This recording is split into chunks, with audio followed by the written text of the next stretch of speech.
अस्सलामुअलैकुम एवरीवन, मैं इम्तियाज और आप सभी देख रहे हैं A1 एजुकेशन 2.0 पर आप सभी का स्वागत और खैर मकदम करता हूं कि आप सभी स्वस्थ और मस्त होंगे। बिहार वृद्धा पेंशन 60 वर्ष से अधिक खाता धारकों को 31 जनवरी से पहले 5 काम करना अनिवार्य। तो चलिए मैं आप सभी को बता देना चाहता हूं कि अगर आप बिहार के पेंशन धारक व्यक्ति हैं और आपकी अगर आयु 60 से अधिक है तो आपको इन 5 नियमों का पालन करना अनिवार्य है। तो आप सभी को किन किन नियमों का पालन करना है, क्योंकि हाल ही में नीतीश कुमार जी ने बड़ा फैसला और ऐलान कर दिया है कि जितने भी बिहार के पेंशन धारक व्यक्ति हैं उनके लिए बहुत खुशखबरी की बात है। तो मैं आप सभी को बता देना चाहता हूं कि वो कौन सी खुशखबरी है और आपको किन नियमों का पालन करना है, क्योंकि जितने भी बिहार के पेंशन धारक व्यक्ति हैं उनको काफी पेंशन कम मिलती है और आप सभी सरकार के खिलाफ आप अपनी आवाज को उठाए कि बिहार में 1100 पेंशन मिलती है।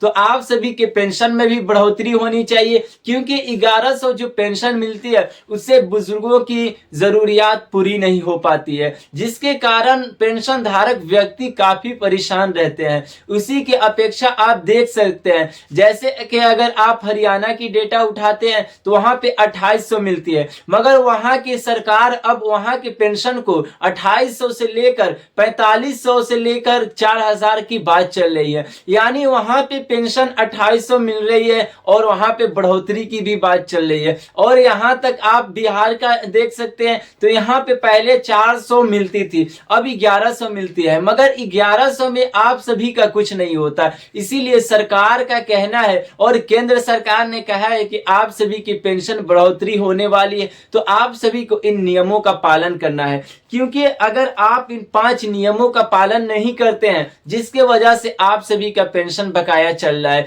तो आप सभी को किन किन नियमों का पालन करना है तो मैं आपको सारी जानकारी देने वाला हूं। यहां पे साफ साफ लिखा गया है कि नंबर 1, आधार कार्ड और मोबाइल नंबर। यानी जिस व्यक्ति को पेंशन मिलती है, अगर कोई बुजुर्ग व्यक्ति है जिनको पेंशन मिलती है या फिर कोई महिला व्यक्ति है जिनको पेंशन मिलती है, तो उन्हें इन 5 नियमों का काम करना होगा। और आप सभी को जो डेट बताया गया 31 जनवरी तक, यानी अगर आप 31 जनवरी से पहले इन नियमों का पालन नहीं करते हैं तो अगले महीने फरवरी से आप सभी का पेंशन लेट आ सकती है, क्योंकि सरकार का कहना है कि अगर आप इन नियमों का पालन नहीं करते हैं तो आप सभी का पेंशन बकाया हो सकता है और आप सभी का पेंशन अटक सकता है। तो यहाँ पे साफ साफ लिखा गया है कि जो व्यक्ति पेंशन के पात्र हैं उन्हें सबसे पहले आधार कार्ड से अपने मोबाइल नंबर लिंक होना चाहिए। यानी सरकार का कहना है कि जो व्यक्ति पेंशन उठाते हैं उन्हें सबसे पहले आधार कार्ड से अपने मोबाइल नंबर को लिंक करा लेना है।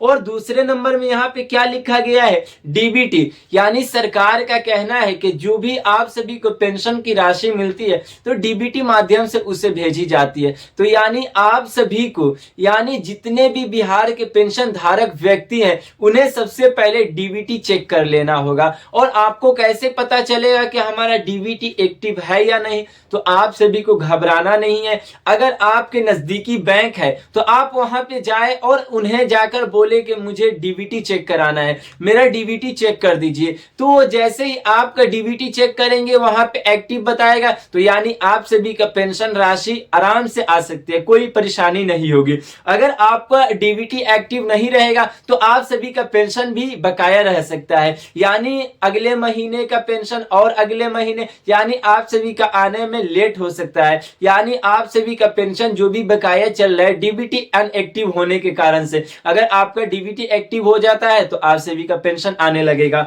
और यहाँ पे तीसरे नंबर में क्या लिखा गया है, बैंक ई केवाईसी। आरबीआई की तरफ से ये नोटिस निकल के आ रहा है कि जो व्यक्ति, जो मतलब पात्र व्यक्ति हैं, जो भी पेंशन का लाभ उठाते हैं या फिर सरकारी योजना का लाभ उठाते हैं, उन्हें सबसे पहले महत्वपूर्ण बात जो है ई केवाईसी, यानी उन्हें ई केवाईसी करा लेना होगा। अगर आप या फिर कोई व्यक्ति ई केवाईसी नहीं कराते हैं तो उनके बैंक में कोई राशि नहीं आएगी। यानी जिस व्यक्ति का ई केवाईसी कंप्लीट नहीं है उनका पैसा नहीं आएगा। तो आप सभी, अगर जो भी व्यक्ति पात्र है, यानी जो व्यक्ति पेंशन का लाभ उठाते हैं, वृद्धा हो गया, विधवा या दिव्यांग, यानी किसी प्रकार का अगर आप सरकार के पैसों का लाभ उठाते हैं या फिर सरकारी योजना का लाभ उठाते हैं तो आप सभी को पहले ई-केवाईसी करा लेना होगा। यानी अगर आप ई-केवाईसी करा लेते हैं तो आप सभी का पेंशन आसानी के साथ आ सकता है। और यहाँ पे चौथे नंबर में क्या लिखा गया है,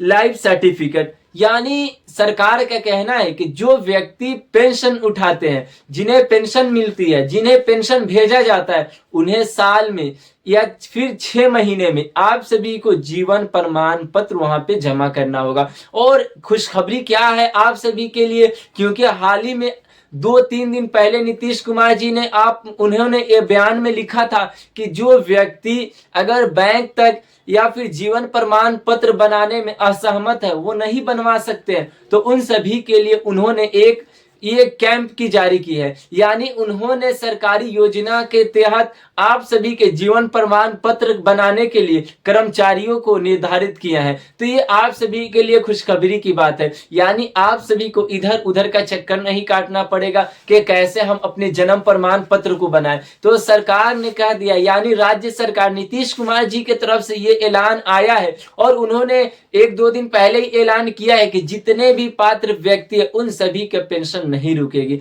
यानी जो व्यक्ति को पेंशन मिलती है उन्हें नहीं रोका जाएगा, यानी किसी व्यक्ति के नाम को नहीं काटा जाएगा।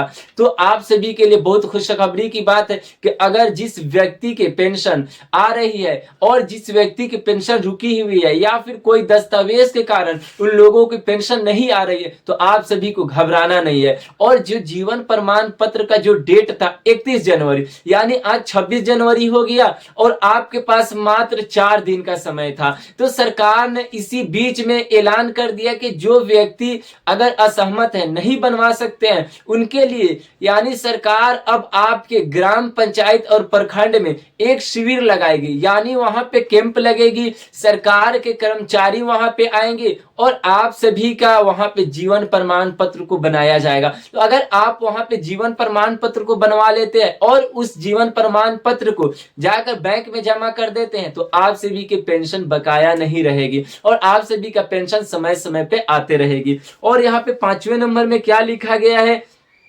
तो उम्र की जांच। यानी सरकार का कहना है कि बहुत से ऐसे लोग हैं जो फर्जी तरीके से पेंशन का लाभ उठा रहे हैं, जिसके कारण सही व्यक्तियों तक पेंशन नहीं मिल पा रही है। सरकार कह रही है कि जो व्यक्ति पात्र है उन्हें ही पेंशन दिया जाए। अगर किसी व्यक्ति की आयु 50 साल है उन्हें पेंशन नहीं मिलेगी या फिर आप फर्जी तरीके से पेंशन ले लेते हैं तो सरकार उस पर एक्शन लेगी। यानी आप सभी को अपनी आयु को बढ़ाकर, यानी आप अपने आधार कार्ड पे दस्तावेज पे आप अपनी आयु को बढ़ाकर पेंशन का लाभ नहीं उठा सकते, क्योंकि सरकार इस पे सख्त आदेश जारी किए और आप सभी पे एक्शन भी हो सकती है। और यहाँ पे जो लिखा गया है पेंशन, यानी जो व्यक्ति दिव्यांग है उनकी विकलांगता 40 और 30 के नीचे है, यानी अगर 20 के श्रेणी में आते हैं तो उन्हें पेंशन नहीं मिलेगी। क्योंकि सरकार का कहना है कि जो व्यक्ति अगर उनकी थोड़ी बहुत उंगलियां टेढ़ी है या फिर उनके कमाने के लायक है या फिर वो काम काज कर सकते हैं तो उन्हें पेंशन नहीं मिलेगी।